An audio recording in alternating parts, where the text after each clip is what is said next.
जो लोग कांग्रेस छोड़कर के बाहर निकले हैं, वे एक बात बड़ी गंभीरता से बताते हैं। वो सारे लोग कह रहे हैं कि कांग्रेस अब कांग्रेस नहीं रही है। अब कांग्रेस अर्बन नक्सलों के कब्जे में चली गई है।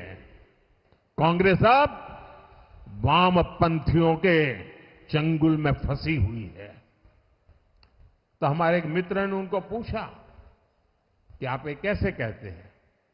तो उन्होंने कहा उनका मैनिफेस्टो देख लीजिए, इस बार का कांग्रेस का मैनिफेस्टो देख लीजिए। कांग्रेस ने अपने मैनिफेस्टो में जो कहा है वो चिंताजनक है, गंभीर है, और ये माओवाद की सोच को धरती पर उतारने की उनकी कोशिश है। उन्होंने कहा है कि अगर कांग्रेस की सरकार बनेगी तो हरेक की प्रॉपर्टी का सर्वे किया जाएगा। हमारी बहनों के पास सोना कितना है उसकी जांच की जाएगी, उसका हिसाब लगाया जाएगा। हमारे आदिवासी परिवारों में चांदी होती है, सिल्वर कितना है उसका हिसाब लगाया जाएगा। सरकारी मुलाजिमों के पास कितना जगह है, क्या है, पैसे कहां है, नौकरी कहां है, उसकी जांच की जाएगी। इतना ही नहीं, आगे क्या कहा है, ये जो गोल्ड है बहनों का और जो संपत्ति है ये सबको समान रूप से वितरित कर दी जाएगी। क्या ये आपको मंजूर है? क्या आपकी संपत्ति सरकार को हटने का अधिकार है? क्या आपकी संपत्ति को, आपने मेहनत करके कमाई हुई संपत्ति को सरकार को ऐंठने का अधिकार है? क्या उस संपत्ति को मेरी माताओं बहनों की जिंदगी में सोना वो सिर्फ शो करने के लिए नहीं होता है, उसके स्वाभिमान से जुड़ा हुआ है।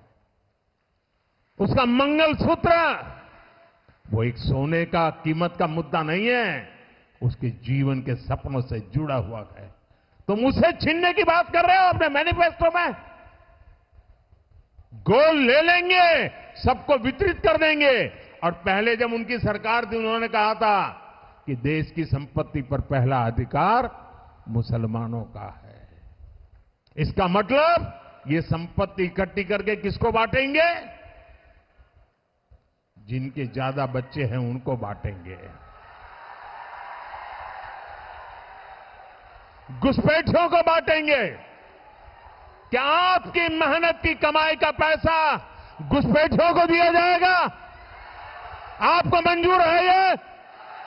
ये कांग्रेस का मैनिफेस्टो कह रहा है कि वो माताओं बहनों का सोने का हिसाब करेंगे, उसकी जड़ती करेंगे, जानकारी लेंगे और फिर उस संपत्ति को बांट देंगे।